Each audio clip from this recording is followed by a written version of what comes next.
사람에게는요, 감정이 있습니다. 남이 나를 좋게 보려고 하고 싶거든 그 사람의 감정을 좋게 만들어주면 됩니다. 감정은 좋다 혹은 싫다 단 두 가지 표현으로 나타나는 심리 반응입니다. 감정의 기반이 뭐냐? 생존이에요. 생존에 유리하다 싶으면 좋다. 그리고 생존에 불리하다 싶으면 싫다. 이렇게 나타납니다. 좋다 또는 싫다 단 두 가지 감정에 우리가 그럴싸하게 이성이 개입합니다. 그리고 어째서 그런 감정이 생겼는지 알지 못하게 흐려놓습니다. 마치 여러 감정이 있는 것처럼 그럽니다. 무엇 때문에 좋다, 무엇 때문에 싫다 그럽니다. 무슨 세세한 원인이 감정을 일으킨 것처럼 그럽니다. 여러 가지 말로 포장해서 나타납니다. 그래서 기분이 좋다, 느낌이 나쁘다, 보기 싫다, 황홀하다, 짜증난다, 상쾌하다, 불쾌하다, 멋있다, 촌스럽다 그럽니다. 말만 여러 가지일 뿐이지 단순히 쾌 혹은 불쾌 그겁니다. 다른 말로 하면은 좋다, 싫다 이거예요. 또 다른 말로 하면 예스냐, 노냐 이겁니다. 디지털로 표현하면 1이냐 0이냐 그겁니다. 인공지능은 이것을 역으로 구성해서 만듭니다. 프로그램이지요. 어떤 상황에서 어떤 식으로 감정을 표현할 것인지 똑같습니다. 사람과 말이에요. 그래서 어떤 이는 인간이 인공지능이다 그럽니다. 이런 이유 때문일 것입니다. 일리가 전혀 없지는 않아요. 인간의 감정은요 단순히 기계적입니다. 1과 0이 정해진 절차에 따라 작동하듯 그런 알고리즘입니다. 그런 점에서라면 인간이 인공지능과 같다 해도 틀리다 말할 수가 없어요. 어떤 가정에서요 아버지와 자식 간의 사이가 좋지 않습니다. 자식이 아버지를 핑계로 집을 찾지 않습니다. 형제 사이도 좋지 않아 왕래가 없습니다. 어머니가 중재하려 하지만 통하지 않습니다. 왕래가 없이 세월이 갔어요. 오늘날 아버지가 교통사고를 당했습니다. 외상골절이 있어서요 아들이 부랴부랴 병원을 주선합니다. 아버지의 교통사고는 가족이 화합하는 기회입니다. 그런 관점이라면 아버지의 교통사고는 잘한 거예요. 불교에서는 이런 구조를 업이다, 까르마다 그럽니다. 이런 일은요 어느 집안에서나 흔히 있습니다. 아버지가 죽지는 않을 정도로 사고를 당한 일이 원인이라 이거지요. 가족이 모이고 그로써 화합하는 기회를 얻습니다. 결과입니다. 이런 식으로 사건을 원인과 결과라는 등식으로 연결해 놓고 보면 가족 화합을 위하여 아버지는 교통사고를 당해야 하는 거예요. 필연적인 해석이 나옵니다. 불교에서는 이런 일을 업이다 이렇게 봅니다. 아버지가 사고를 당하지 않고 화합하는 편이 훨씬 낫습니다. 다 알아요. 그럴 수 있는데도 그렇게 하지 못합니다. 감정이라는 알고리즘 때문에 그래요. 감정은요 생각보다 훨씬 막강한 힘을 발휘합니다. 그 이면에는 생존이에요. 1981년 노벨 문학상을 수상한 사람은 엘리아스 카네티입니다. 흔히들 권력의 본질을 연구한 소설가다 그렇게 평가합니다. 그가 소설만 쓴 것은 아닙니다. 그가 쓴 책이 군중과 권력이라는 책이 있습니다. 거기에 무리와 종교 편에 보면 교회를 애도무리라 이렇게 표현했습니다. 슬퍼하는 무리다 이거지요. 그는 교회가 예수님의 죽음에 너무 집착하고 있다 그랬습니다. 초상집 분위기를 생각하면 좋겠습니다. 예수님의 죽음을 띄우면 그 전에 있었던 다른 문제는 모두 덮입니다. 화합이라는 이름으로 말이지요. 어떻게든 교회를 유지하고 싶은 지도자가 있습니다. 예수님의 죽음을 미화하는 데 집착합니다. 자기 자리를 유지하는데 그 방법이 이익이기 때문입니다. 자기로 인한 갈등을 사순절 동안 묻어버리는 계획. 물론 알고 그렇게 계획 세우지는 않아요. 절기니까 그런다 그래요. 하지만 어쨌든 그래요. 사순절 특별 새벽기도회입니다. 지금이지요. 이 기간에 예수님의 죽음을 특별히 미화합니다. 예수님께서 우리 죄 때문에 돌아가셨다. 이 점을 부각하여 극적으로 드러냅니다. 이것을 카네티가 말한 대로 권력의 기술이지 아무것도 아닙니다. 제가 이것을 말씀드린 이유가 있습니다. 군중의 그런 이해가 십자가 사건의 본질을 흐리기 때문입니다. 강단이 그처럼 예수님의 죽음에 집착하는 이유는 그것이 권력을 유지하는 데 이익이기 때문에 그렇습니다. 십자가 사건은 누구 죄 때문이기 전에 하나님의 명령입니다. 사람의 아들 그분께서는 하나님의 명령을 받아들이셨습니다. 그런 방식의 삶이어야 한다. 이것이 우리 기독신앙의 본질입니다. 자기 부인이 그것입니다. 강단은 예수님의 죽음을 미화함으로 자신도 속고 회중도 속습니다. 교회 공동체는 함께 예수님의 죽음에 집착하여 애도함으로 화합을 이루어냅니다. 해마다 문제가 생기고 해마다 화합합니다. 교회는 예수님의 죽음을 미화해서 애도함으로 일치를 추구합니다. 이른바 구성원 모두가 공통적으로 마조이즘 성향을 보입니다. 이때 강단은 세디즘으로 회중을 막 질책합니다. 강단과 회중이 적당히 나뉘면서 효과를 봅니다. 이런 일에는 감정이 기계적으로 작동합니다. 생존에 무엇이 이익이냐 단지 그 문제입니다. 여기서 감정 메커니즘은 실력을 발휘합니다. 전혀 이성적이지 않습니다. 흔히들 인간의 자유의지를 말합니다. 하나님께서 인간을 창조하셨는데 인간 스스로 행동하도록 의지를 부여하셨다 이겁니다. 실상은 다릅니다. 세상을 사는 보통 인간에게 자율적 의지는 없습니다. 단순히 감정의 메커니즘에 따라 반응합니다. 무엇이 생존에 유리하느냐 이것에 따라 좋다 혹은 싫다 이렇게 하는 거예요. 인간은 의외로 이성적이지 않습니다. 대부분의 인간에게 이성은 허상입니다. 무엇보다도 이성은 구체적 언어가 아닙니다. 관념어입니다. 이성이란 단지 감각적 능력, 감성의 상대 개념입니다. 따라서 이성의 능력은요, 핑계와 변명입니다. 아버지가 사고를 당했습니다. 이로써 머리가 복잡하게 빠르게 돕니다. 핑계거리를 찾는 거예요. 왜냐? 화합은 해야겠고 결과는 가족 화합으로 나타납니다. 더 큰 불행이 닥칩니다. 그로써 앞서 묵은 작은 불행을 깡그리 무시하는 방식이라는 거죠. 초상집이 그렇습니다.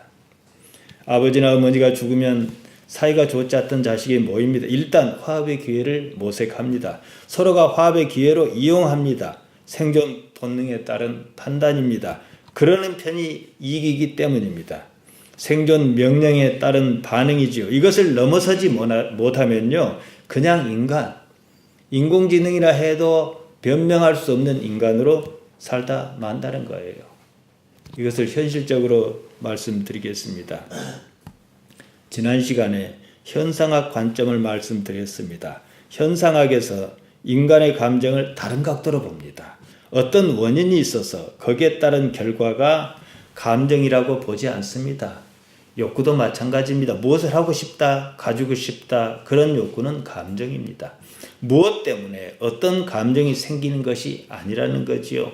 제가 연주회장의 전화 벨소리를 예로 말씀드렸습니다. 전화 벨소리가 울려요. 대부분 시끄럽다는 감정을 느낍니다. 하지만 전화 벨소리 때문에 이익을 보는 누군가가 있다면 그에게 전화 벨소리는 시끄럽지 않습니다. 전화 벨소리가 시끄럽다, 불쾌하다는 감정은 그 소리가 내게 손해를 끼친다는 판단이 작동한 때문입니다. 어떤 때는 이렇게 작동하고 어떤 때 이렇게 작동해야 하는데 이렇게 작동했을 뿐이다 이거지요. 돈 내고 연주회 왔습니다. 시간 들여 연주회 왔습니다. 나에게 저 음악이 쾌감을 줄 것이라고 예상해서 그런 거예요. 근데 전화벨 소리가 내 돈과 시간의 일부를 없이 했습니다. 손해입니다. 그래서 기분 나쁜 거예요. 전화벨 소리가 나면 100만 원이 생깁니다. 전화벨 소리가 돈을 벌게 해줍니다. 전화벨 소리에 인한 돈은 연주의 입장료보다 훨씬 많습니다. 게다가 연주의 내내 전화벨이 울리는 것도 아닙니다. 가끔씩은 좋게도 들려요. 이익이라는 결과가 원인에 대한 해석을 바꾼다는 거예요. 보세요. 제가 누가 보더라도 제 자신이든 누가 보더라도 성공한 목사라 그럽시다. 그러면 지난날의 모든 고난은요, 아름다운 거예요. 아, 하나님께서 그러셔서 이렇게 인도하셨구나 이런 거예요. 그러나 지금 저는 실패한 목사라 그러면은 지난날의 모든 복은 화예요. 나쁜 거예요. 손해가 나면 기쁘고 손해라 생각이 들면 나쁘고 이익이라 생각이 들면 기분이 좋습니다. 벨소리와는 아무런 상관이 없어요. 벨소리가 자신이 볼 이익을 침해했기 때문에 기분 나빴던 거예요. 여기에는 어떠한 이성작용도 없습니다. 자기 기분 좋다고 마을에 관광 와갖고 술 먹고 막 시끄럽게 해요. 가게집은 기분 나쁘지 않을 거예요. 돈 버는 일이니까. 하지만 다른 사람은 기분 나빠요. 이런 것에 대해서 타인도 어떻게 생각할 수 있겠다라고 싶을 때 그를 인간이라 그런다 이 말입니다. 이걸 개발해야 하는 거예요. 내 감정도 나만 느끼는 감정이면 기계예요. 동물도 그렇게는 해요.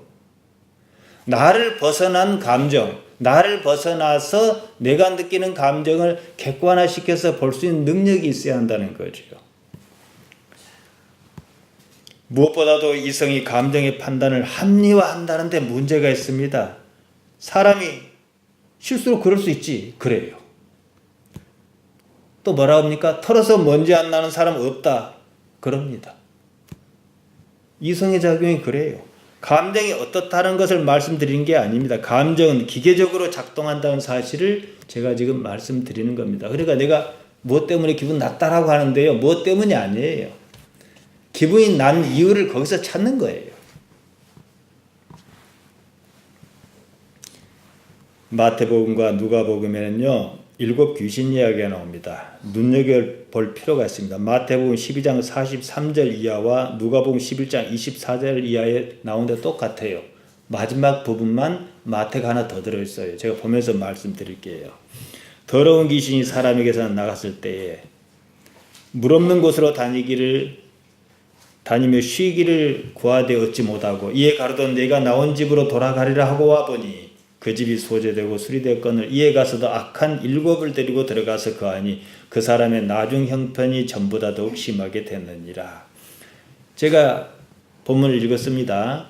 여러분이 제가 읽은 본문을 듣는 순간 어떤 사람이 방에서 나왔다 하는 그림이 그려지지 귀신이 어쩌고 하는 모습이 그려지지 않아요. 이런 것은 이야기 기술 방식입니다. 예수님께서는 설명할 수 없는 부분이 많기 때문에 자주 비유로 말씀하셨습니다. 마태는 말미에 누가가 추가하지 않는 말을 추가했습니다. 이 악한 세대가 또한 이렇게 되리라. 마태가 아주 잘 봤습니다. 악한 세대가 어떨런지 그 상태, 이게 더 중요한 거예요.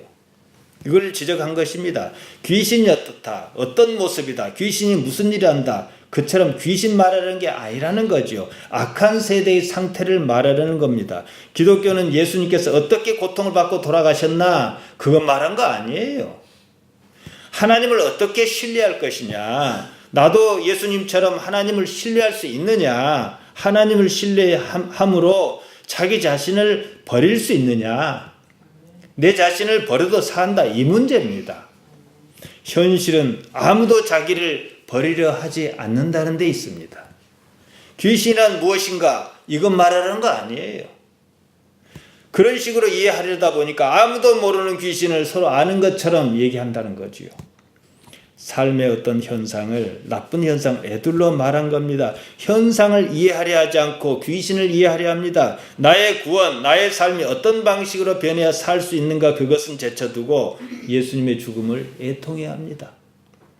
이미 다시 살아나셨어요. 뭐라고 해마다 초상을 쳐요. 다 끝난 일인데요. 슬퍼하고 말고 할 일이 없습니다. 사람의 마음속 깊이 상처로 숨어있는 과거를 이해하는 편이 훨씬 빠릅니다. 사람이요, 맺힌 것이 없어야 건강해요. 과거가, 그런 나쁜 과거가 없어야 건강하다 이 말씀이지요.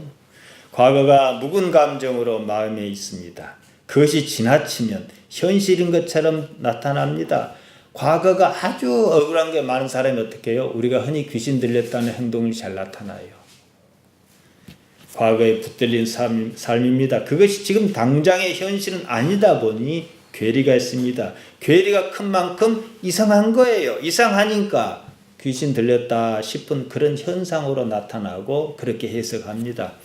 과거는 사실이면 좋겠지만 그러지 않습니다. 마음속 과거는 사실 그대로 남아있지 않아요. 다릅니다. 과거는 기록이 아니에요. 기억이라는 방식으로 남아있습니다. 그 때문에 그때 상황이 그대로 있지 않아요.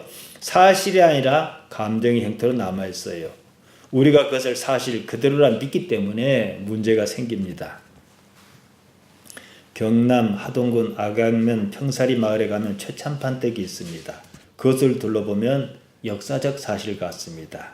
박경리가 쓴 소설 토지를 배경으로 눈에 보이도록 재구성했습니다. 용인에 가면 민속촌 있지 않습니까? 한 번도 사람이 산 데가 아니에요. 원래 그런 말이 있었던 것 같이 보입니다. 소재를 감명 깊게 읽은 사람에게는 사실이 아니어도 상관없어요. 이미 사실이나 다를 것이 없어요. 기억이 그런 형태예요. 박경리가 시대적 상황을 그대로 담아냈기 때문에 더욱 그렇습니다. 그럴지라도 최치수를 비롯해서 서희나 길상은 존재하지 않는 인물입니다. 그 안에 그 시대가 가지고 있는 갈등이 담겨 있습니다. 거기서 책을 읽은 방문객은 과거 어느 시대에 대한 이해의 동질성을 느낍니다. 자기 자신, 부모 세대에 대한 향수 같은 감정입니다. 사람의 기억이 이렇습니다. 사실이든 아니든 기억은 그게 중요하지 않아요. 무엇을 느꼈느냐, 감정으로 무엇을 얻었느냐, 이게 더 중요한 거지요. 한마디로 꿈 같은 겁니다. 최참판댁이라는 우리가 살았을 법한 삶의 환경이 담긴 나의 감성을 불러일으키는 거예요.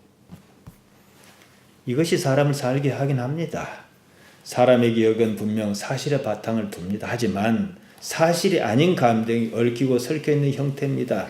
야고보는 야고보 4장 1절에서 그런 것을 정욕이다. 정욕이 뭡니까? 집착하는 감정입니다. 마음에는 무의식적인 감정이 부정적인 모습으로 가득합니다. 왜 그러냐? 왜 좋은 것보다 나쁜 게 더 많느냐?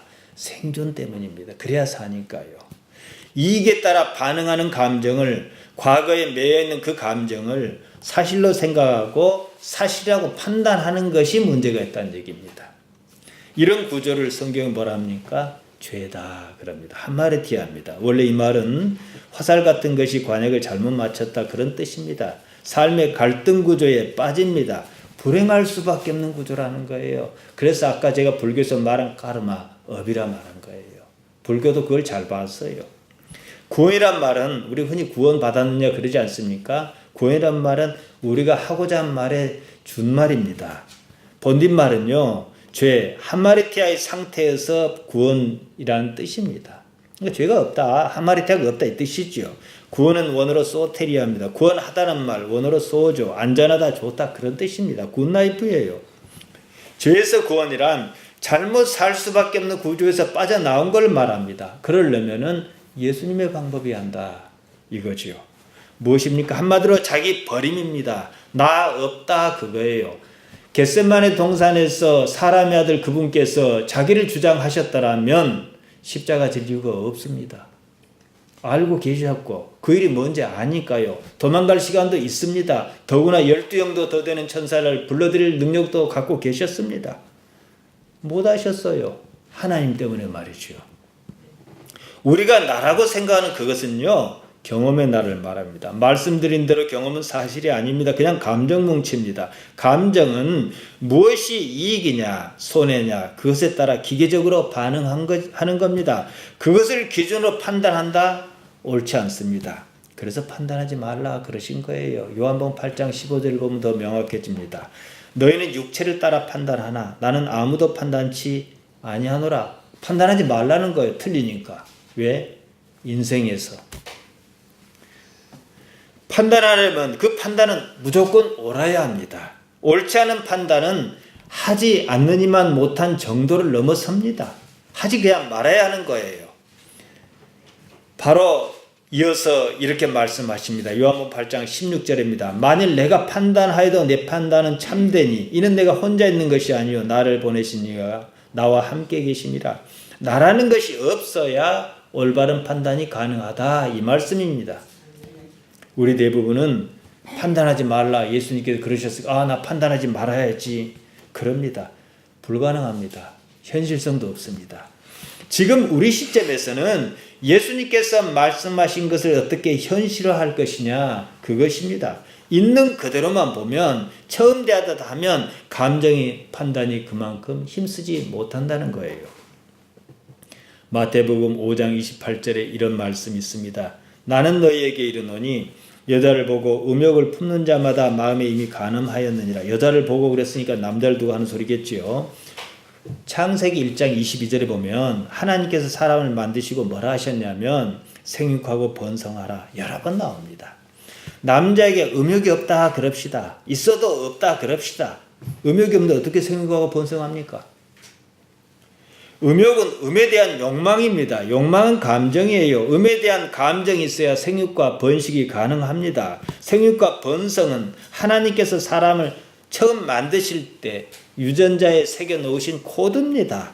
본능이라 그겁니다. 그것이 음욕으로 나타납니다. 그러면 하나님께서 그리 만드셔서 내가 그런 것 아니냐? 하나님 책임으로 물을 수 있는 듯 합니다. 하지만요, 그 다음은 우리가 해야 할 부분이 있어요. 본능대로 사는 것은요, 사람의 삶이 아닙니다. 동물은 그렇게 해요. 사람은 무엇을 해야 하는지 압니다. 자기를 믿음 때문에 그런 판단의 기준을 잃고 말았다는 겁니다. 하여 자기 부인은 우리 기독신앙에서 아주 필수적인 것입니다. 지금 주변을 돌아보십시오. 아무도 자기 부인을 말하지 않습니다. 음에 대한 욕망을 충족하는 것이 이익이라는 판단을 우선시했기 때문에 그럽니다. 이익에만 충실한, 욕구에만 충실한, 감정이라는 기계적 느낌에만 충실한 것은 간음이다. 이 말씀입니다. 자기 감정을 믿지 말라는 거예요. 내 속에서 일어난 감정이 옳다라고 믿지 말라는 거지요. 따라서 이 말씀은 음욕 문제도 아니요, 간음 문제도 아닙니다. 감정에 대한 이해가 우선입니다. 지금 내가 이런 감정이 어째서 생기는 것인지 전혀 이해가 없는 사람이 음욕을 품었다 그럽시다. 보나마나 이미 간음한 거예요. 그 말씀입니다. 요즘 자기 감정을 믿는 목사가 들어있습니다. 전병욱이나 김홍도나 이재록 같은 사람입니다. 고려말 신돈이라는 승려가 있었습니다. 공민왕에 등용해서 국정을 장악했습니다. 한때는 전제개혁, 밭을 이렇게 나누는 걸 말합니다. 노비, 해방 등 사회개혁을 주도했습니다. 하지만 나중에는 상층부 반발을 샀고 왕을 시해하려는 음모가 드러나 처형당하고 맙니다. 고려말은 국군 세택입니다. 국군을 받쳐주던 불교의 세태와 맞물려 있습니다. 신돈의 등장 배경이 그거예요. 하지만 그조차도 개혁 대상인 권력에 스스로 빠지고 말았습니다. 전하는 말에 의하면 신돈은 개경에다 많은 씨를 뿌렸다 그럽니다. 유전자 코드에 충실한 겁니다. 다른 사람도 아닌 승려가 어떻게 그럴 수 있나? 이걸 타락했다라고만 봐요. 그러면은 계속해서 타락한 사람이 나올 수밖에 없어요. 신도는 초월과 타락을 사실 같은 것으로 보았습니다. 금욕주의와 쾌락주의가 결국 다르지 않다는 것을 이해한다면 신도의 행동이 잘했다는 게 아니라 어째서 그랬는지 정도는 이해가 갑니다. 이 양자 개념을 가로질러가는 무엇이 있어야 한다는 거지요. 앞서 말씀드린 그런 구조입니다. 사람은 어느 누구도 어떤 형태로도 무슨 일을 해도 이런 틀에서 벗어날 수 없습니다. 사람이 고상하고 고매할수록 하나님께는 더 추하고 흉합니다. 그래서 바울은 말했습니다. 의인은 하나도 없다. 구약 성경 구절을 인용해서 결론처럼 말했습니다. 그 시대가 그랬습니다. 지금도 그렇지요. 그렇다면 방법이 없는 셈입니다. 방법이 없어요. 사람으로서는. 하나님으로서만 있어요. 어떻게 해요? 다른 방법이어야 해요. 우리는 예수님께서 그 방법을 찾아야 한다는 거지요. 바울이 사실 이 얘기하려고 의인은 없다 그런 거예요. 예수님께서 판단하지 말라 하십니다. 판단하지 않으려고 애쓰라 그런 말씀 아닙니다. 애써도 불가능합니다. 본능적인 거니까요. 평가하지 말라 이 말씀이에요. 평가나 판단이나 모두 크리노 같은 말입니다. 근데 우리는 의미가 조금씩 다르게 쓰여요. 원문은 그렇지 않습니다. 이 때문에 이해가 더 어렵습니다. 판단하지 말라는 말보다 평가하지 말라는 말이 훨씬 더 쉽게 다가옵니다. 번역 성경의 한계가 여기에 있습니다. 평가하지 않는다는 말은 다른 말로 있는 그대로만 보면 그만이에요. 있는 그대로는요 조금 가능하거든요. 있는 그대로에는 어떠한 평가도 없습니다. 여기까지만 보면 불교에서 말하는 것과 같습니다. 하지만 뒷감당을 누가 하느냐에 따라 아주 다릅니다. 불교에서 뒷감당 누가 합니까? 아무도 안 해요. 우리는 뒷감당 누가 합니까? 하나님께서 하셔요. 나는 평가만 안 하며. 우리가 판단한 이유가 뭐냐? 생존 때문에 그래요. 생존 코드예요. 유전자의 기록이 있어요. 무엇이 이익이냐에 따른 판단 반응이 그렇게 나타납니다. 지금 잘 내린 판단이 내일의 이익이라는 결과로 나타날 것이라고 생각하기 때문입니다. 그래서 지금 나의 판단은 매우 중요하다고 생각합니다. 그래서 하지 말라는 판단을 또 해요. 불교는 모든 것이 공허하기 때문에 어떤 판단도 의미가 없다는 논리예요. 기독교는 판단의 기준에 아예 문제가 있다 이렇게 봅니다. 판단의 기준이 감정이라는 거죠. 그것은 옳지 않다. 그래서 평가하지 말라는 것입니다. 그러면은 판단 우리가 안 한다 그럽시다. 그럴 수 있는 근거가 뭐냐? 이 문제지요. 하나님 아버지십니다. 간단히 말씀드려서요. 하나님께서 아버지로서 살아 계신다는 사실을 부정할 수 없으면 판단 안 합니다. 그런 짓 안 합니다. 근데 하나님 입만 그렇지 실상은 그렇게 믿기지 않기 때문에 생존을 위해서 그런 판단을 해야 하는 거예요. 근본이 틀어져 있는 거죠. 잘하느냐 못하냐 문제가 아닙니다, 여러분. 우리가 그럴 수 있는 근거는 아버지께서 뒷감당하실 것이기 때문입니다. 이것이 하나님 나라에 대한 이해입니다. 예수님께서는 당신 스스로를 사람의 아들이라 그러셨습니다. 구태여 그렇게 말씀하신 이유가 무엇이겠습니까? 나도 사람으로 산다는 거예요. 다만 이렇게 살아도 살 수 있다는 거예요. 나 없이 살고 그래서 하나님께서 어떻게 드러나시는지를 보여주셨죠. 우리는 예수님의 복음으로 말미암아 다른 삶을 살고자 합니다. 기존의 것과는 전혀 다른 가치관이어야 한다는 거예요. 교회가 여기에 대해서 너무 못 갖췄습니다.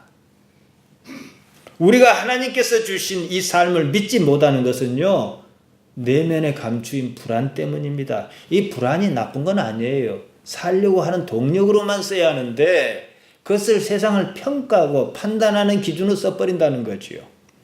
그것이 내일조차 믿지 못하게 합니다. 한마디로 자신의 삶을 믿지 못하는 겁니다. 아담과 하와의 선악과 사건은 바로 이것을 이해하는 동기를 제공합니다. 제가 언젠가 그것을 근원적 불안이다 이렇게 말씀드렸습니다. 인간의 불안은 공허감 때문입니다. 내가 지금 이대로 괜찮은가? 이래도 살 수 있는가? 이상한 것은 아닌가? 하는 불안감입니다. 종교의 동력은요, 불안감입니다. 사람이 불안하면 불안할수록, 사회가 불안하면 불안할수록 교회는 붕해요. 그러지 않습니까?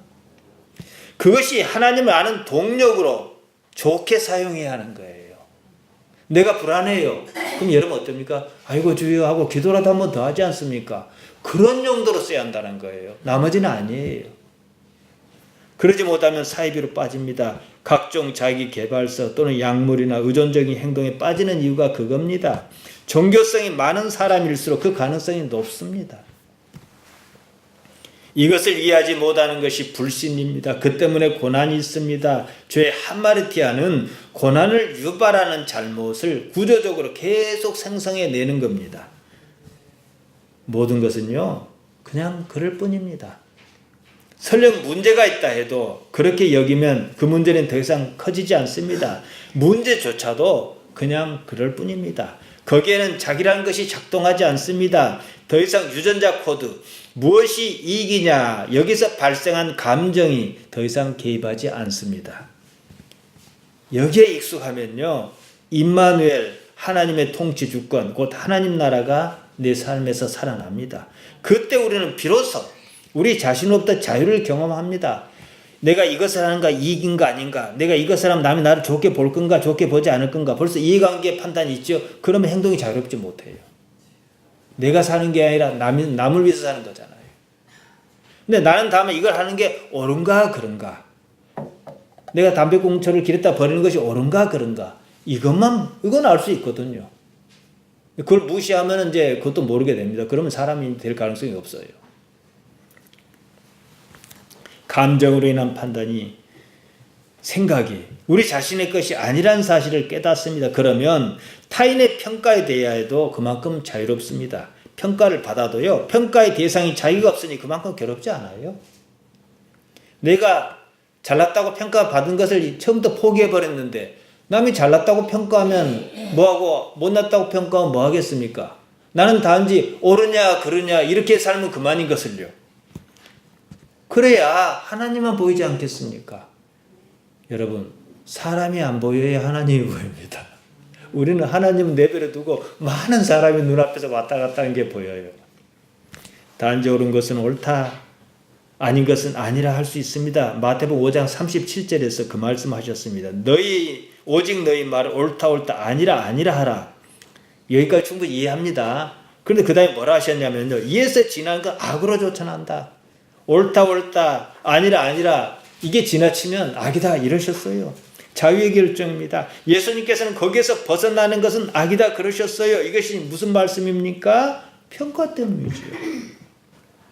평가의 기준이 문제입니다. 무엇을 근거로 평가합니까? 과거입니다. 엄밀히 말해 과거에 자신이 경험했다 하는 그것, 감정입니다. 앞에서 말씀드린 대로 그것 알고리즘, 유전자 코드에 따른 생존 반응입니다. 동물도 그렇게는 합니다. 무엇보다도 그것은 사실이 아닙니다.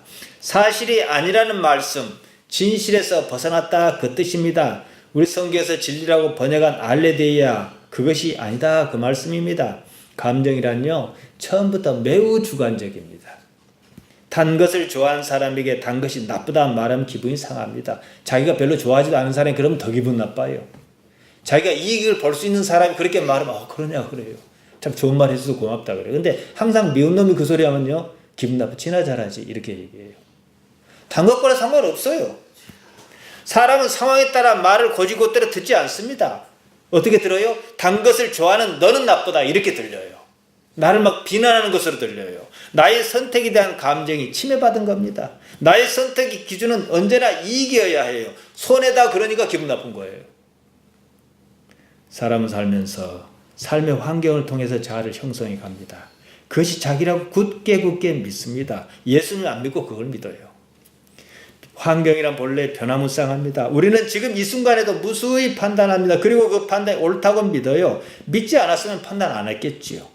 예수님께서 말씀하신 대로 그것이 바로 악이다. 다른 것이 악이 아닙니다.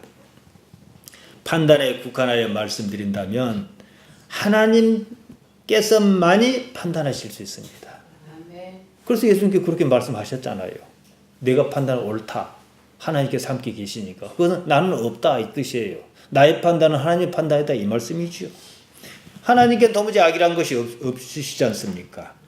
요한복음 8장 16절 만일 내가 판단해도 내 판단이 참되니 이는 내가 혼자 있는 것이 아니요 나를 보내시니가 나와 함께 계심이라. 나라는 것이 없을 때 그나마 올바른 판단이 가능합니다. 나는 뭐냐? 모든 대상을 이익이냐 손해냐 이걸로 보거든요. 디지털로 얘기하면 1이냐 0이냐 이걸로 보거든요. 모든 것은 생각에서 비롯합니다. 판단조차도 이익에 따른 생각의 결과입니다. 생각이 우리 자신이 아니라는 사실만 알아차려도 우리는 과거보다 훨씬 더 자유로울 수 있습니다. 그러므로 우리는 본질적인 자, 하나님과 교통이 가능한 자, 이걸 회복하는 첫걸음을 내딛는다는 거예요. 제가 지난달에 서울 집회 때 영이란 무엇을 영이라 하는가 1시간 40분 정도 해놓고 서재에서 3번에 걸쳐서 영상을 찍어서 보냈습니다. 무엇을 영이라는가? 유튜브 보면 잘 나와 있습니다. 성경은요, 2가지예요. 신약과 구약. 신약은 새로운 약속이고 구약은 옛 약속입니다. 옛날에 이렇게 약속했는데 지금은 이렇게 약속한다. 이게 성경이에요.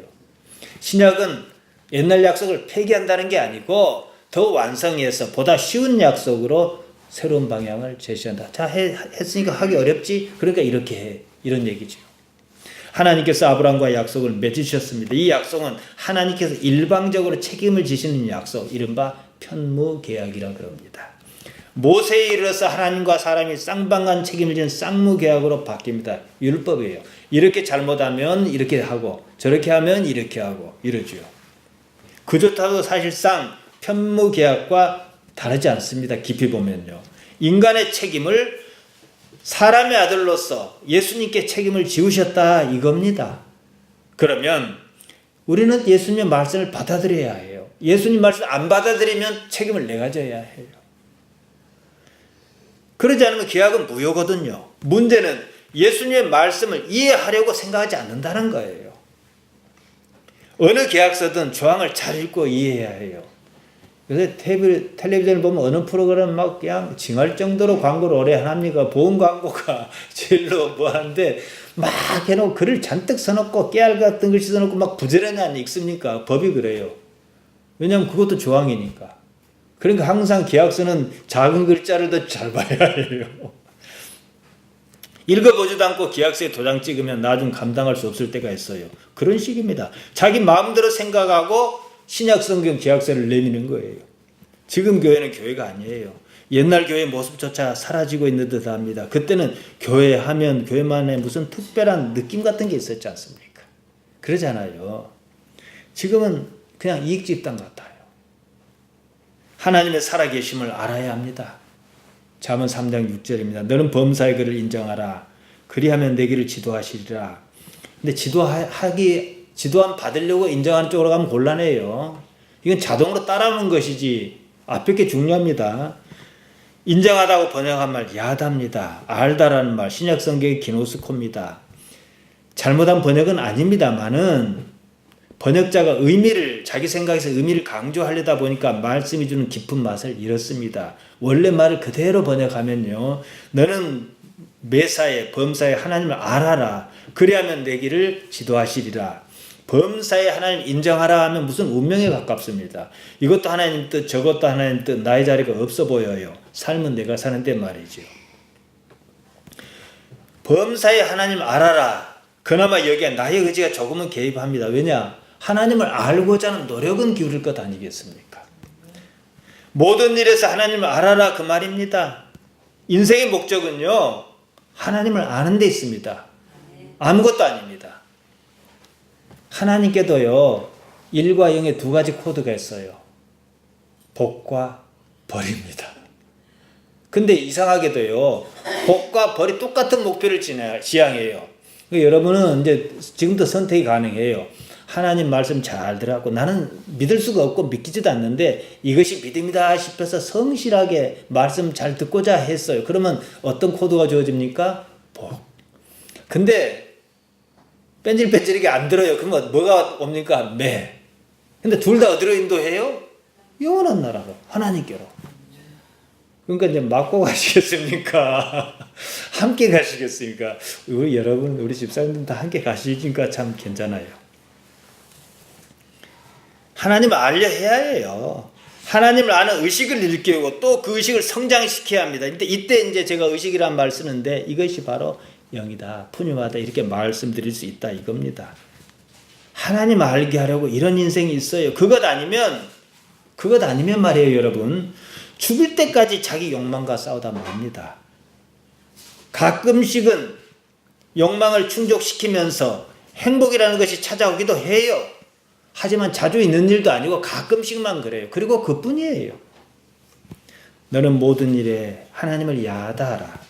너는 모든 일에 하나님을 기피하라. 관계를 맺어라. 그러면 내 길을 야샤르 평탄케 똑바로 곧바로 올바르게 복 있는 삶을 이끌어 가실 것이다. 이 뜻입니다. 모든 일은 하나님과 관계가 있습니다. 이것은 교회를 잘 다니나 뭐 대충 다니나 다 아멘 할 수밖에 없을 거예요. 그러면 그걸 믿어야죠.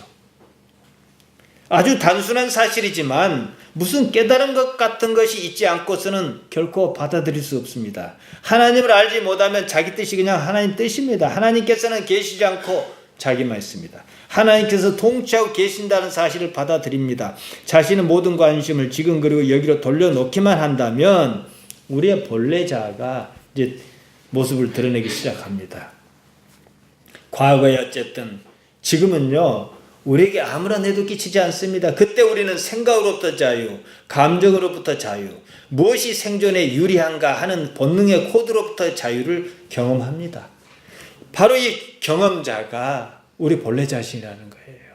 그러면 이걸 알았어요. 그럼 이제 이것을 키우는 일만 남았습니다.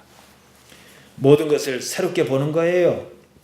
모든 것이 새롭게 보이지 않는 이유는 이미 보았다고 하는 경험 때문입니다. 평가 때문입니다. 깨달음을 방해하는 가장 큰 적은 이미 알고 있다고 하는 마음입니다. 그조차도 판단이며 편견입니다. 본능에서 비롯한 감정의 생각이 그렇게 만듭니다. 우리가 바다에 삽니다. 어떤 이에게 바다는 아름답습니다. 순간이나마 그에게 바다는 쾌감을 줍니다. 그러나 마지못해서 바다에 나가야 하는 사람에게 바다는 무섭고 불안합니다.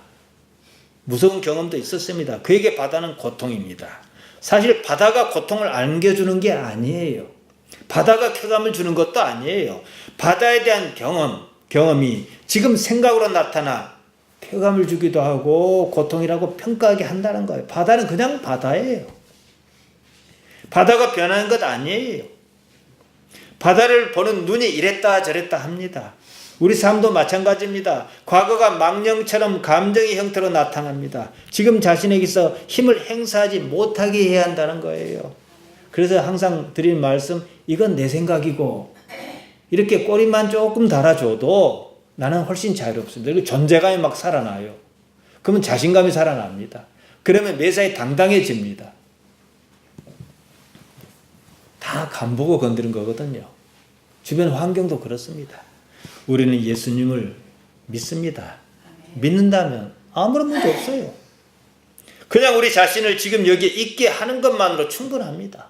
불안해할 필요가 없어요. 불안은 공허감 때문에 발생합니다. 사람이 불안을 느끼는 것은요, 더 나은 삶을 살게 하는 안전장치, 그 이상은 아니에요. 그것은 단지 하나님을 아는 동력으로만 사용해야 해요. 어떤 사람은 오히려 반대로 삽니다. 불안을 떨칠 수 없거든 언제나 자신을 지금 여기로 돌려놓으시면 돼요. 그뿐입니다. 모든 것에 대해서 그냥 그럴 뿐 하고 여기는 눈을 가지셔야 해요. 지금 있는 자기, 현존한 자기가 진짜 여러분 자신입니다. 하나님께는요, 언제나 현재만 있다는 사실을 기억하시기 바랍니다. 하나님께 과거가 없어요. 미래도 필요하지 않아요. 존재는 현재성을 상실하면 그 순간 존재의 기능을 잃습니다. 죽은 것이지요. 살아있다는 것은 언제나 현재성을 유지하고 있다는 사실을 말합니다. 사람이 사고로 병원에 누워있는데 숨만 쉰다고 살아있다고 말할 수는 없잖아요. 의식이 있어서 하는 거지요. 마찬가지입니다. 살아있다고 말하면서 과거를 삶의 지표로 삼습니다. 삶의 무슨 목표라고 그럴듯하게 포장한 미래 때문에 존재의 지금 여기를 희생한다는 거예요. 그러면 죽은 거예요. 자기 자신을 잃은 겁니다. 그 안에는 도무지 지금이 없습니다. 따라서 우리가 하나님처럼 살아있는 존재이고 싶으면 존재의 지금을 알아차려야 하는 거예요. 그리고 나서 자기 자신을 사랑하는 거예요. 여러분 자신이 우주예요. 자신을 잃으면 우주를 잃습니다. 누가복음 12장 20절에서 23절에 나온 것처럼 천하를 얻는들 나를 잃으면 무슨 소용이 있겠습니까? 내가 없어지면 우주가 없어지는 거예요. 지금을 잃으면 의식을 잃은 것과 다르지 않습니다. 나는 의식하는 자입니다. 의식을 의식하는 그가 바로 나라고 하는 존재라는 거지요. 지금 여기를 잃는다는 것은 곧 나라고 하는 존재를 잃는 것과 같습니다. 그가 하는 판단은 모두가 참이 아닙니다. 거짓이에요. 그때 비판이나 판단을 하고 말고 할 능력 자체가 없습니다. 기존 방식으로 본문을 보면요, 죽을 때까지 비판하지 말아야지 하고 또 비판해요. 답이 안 나오는 거예요. 마음에서 자기 자신과 끝까지 싸울 수밖에 없습니다. 계속해서 회개만 하고 회개의 끝은 보이지 않습니다. 본질적 자아, 순수한 자아를 회복할 때 우리는 비로소 하나님께서 살아계시는 분이구나 하는 느낌이 옵니다. 이게 하나님의 나라예요. 내가 지금 하나님의 살아계심을 느끼고 있어요. 절절하게요. 내가 어쨌을 때 하나님께서 나의 오른팔을 붙들고 일어서실 줄 내가 믿기는 믿음이 있다. 그럽시다. 죽고 살고 하나 무슨 상관이 있어요? 이미 영원에 있는데요. 바로 이거 얘기하는 거예요. 이게 천국입니다. 물론 몸이 없으면 이빨 아픈 것도 없겠지요. 이런 장점은 좀 있어요. 그냥 사는 거예요. 하나님 안에서요. 지금이 없으면 과거가 있을 수 없습니다. 당연히 미래도 없죠. 지금이 과거를 만들고 지금이 미래입니다. 그러므로 언제나 지금 여기뿐입니다. 그것이 참이에요. 바로 그때 참여하는 판단만이 참이라는 거예요. 여기 있어야 합니다. 지금 있어야 합니다. 내일은 내일이 염려할 것입니다. 그래야 하나님께서 지금 여기 살아계시다는 사실을 우리가 알아차릴 수 있다는 겁니다. 믿음도 소망도 사랑도 그 다음에 논할 문제입니다. 여러분이 고난 중에 있다면 한 번쯤 그냥 바라만 보십시오. 그리고 언제나 지금 여기 있다는 사실을 알아차리십시오. 그런 일에 익숙했을 즈음이면 자신도 모르게 고난이 저만치 물러가 있다는 사실을 깨달을 것입니다. 염려는 하지 마세요. 모든 일이 주 예수님 안에서 풀릴 겁니다. 풀리게 해주시려고 우리 부르셨어요. 하나님께서 세상을 그렇게 만드셨습니다. 한시도 하나님을 의식하는 일을 멈추지 마시기 바랍니다. 그리고 지금 눈앞에 펼쳐진 사실을 있는 그대로 받아들이고자 애쓰시기 바랍니다. 그러면 그만이에요. 하나님 때문에 말이지요. 그때 여러분은 지금 여기 내가 살아있다 이렇게 말할 수 있는 경지에 이른 것입니다. 그러함으로 인생을 사시기 바랍니다.